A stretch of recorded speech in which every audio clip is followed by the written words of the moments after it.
My name is Natalie Perez, and I have an interview with one of the members of the band, Pierce the Veil, on June 15th, 2016. First of all, who are you, and what do you do in the band? My name is Tony, and I play guitar. Where did you get the idea for the band's name? Did you plan it out, or did it just come out like that? Vic's the one who came up with the name, and he's heard that name when he was in college. Mm-hmm. I think he was in I forgot what class he said he was in, but it was a term for business, mm-hmm. and it was basically like in a corporation, piercing the veil is to, cut out a problem at its source before it, manifests into something bigger. Mm-hmm. And he liked applying that to like life and relationships and stuff. If anything was going wrong, just to cut out the problem at its source before it gets any worse. Mm-hmm. Mm-hmm. Why did you want to play this genre that you guys do?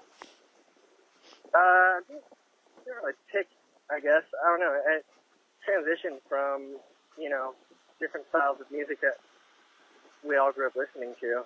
Mm-hmm. Whether it was metal, punk, or hardcore stuff. Just kind of a mix of everything we like. Any of you ever suffered from stage fright? Any tips for beginners on how to overcome that? I still get nervous before shows, but I don't have any tips. It's never gotten any better. What's the weirdest thing a fan has ever asked you for? The other night, a fan asked me to call him a tree, and then I did, and then he walked away. It was really strange. I don't know what that meant, but it was weird.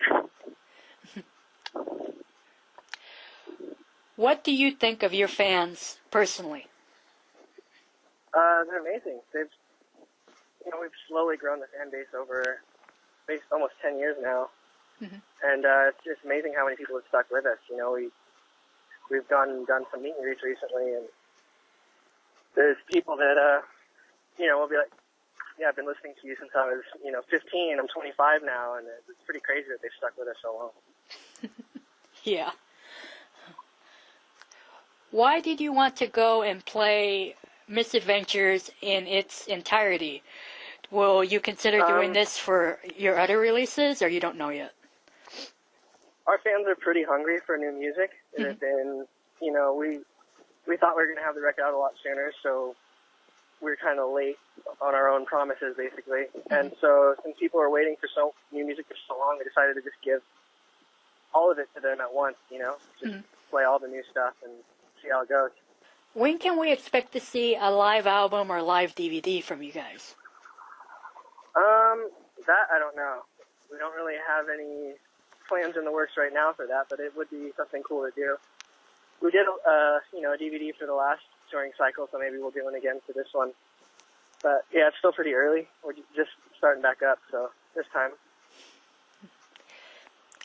You guys had gone out on tour with Sleeping with Sirens a handful of times. Can we expect to see you both going out together again in the future, or just those times and that's it? Yeah, anything's possible. I don't know. I don't know where they're at with their touring cycle, but hopefully maybe things can line up again and we can do something together. Since you guys have so many albums, does it keep getting more and more difficult to put together a set list when it comes to touring and playing shows? Yeah, but we're also getting longer and longer slots to play, so, leaves room for more songs. But yeah, when we do like a festival show or something where we only get 5 songs, it's pretty tough to pick.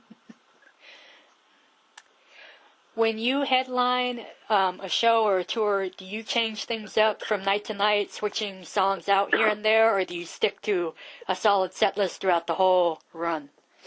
We usually stick to a solid set list throughout the whole run, unless there's, like you said, too many songs that we want to try and squeeze in there. Sometimes we'll swap songs, like 1 or 2 in and out every other night to kind of make it different, but usually we have a pretty solid set that we, kind of practice and rehearse all the way through. You have, of course, released several singles and songs off the new album, but have yet to release a music video. When can we expect to see that? We just filmed a music video before this tour, so hopefully soon the editing will be done and we can release that.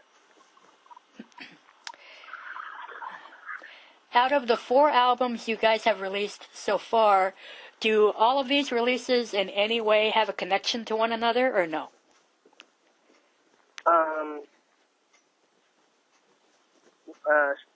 I guess lyrically, I mean, Vic is writing about his life, so in that way there's always a connection between all the records.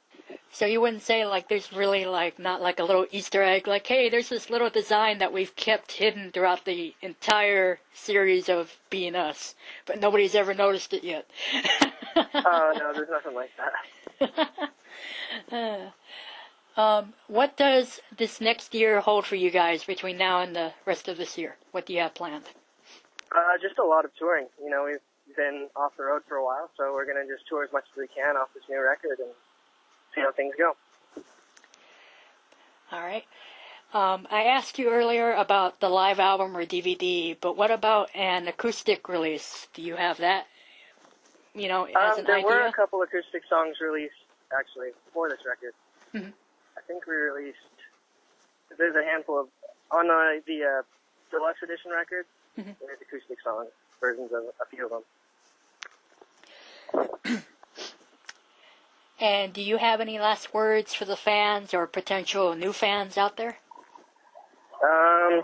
Just to the fans we've already had, thank you for all your support, and for potential new ones, come out to the shows and, you know, listen to the songs and sing along with us.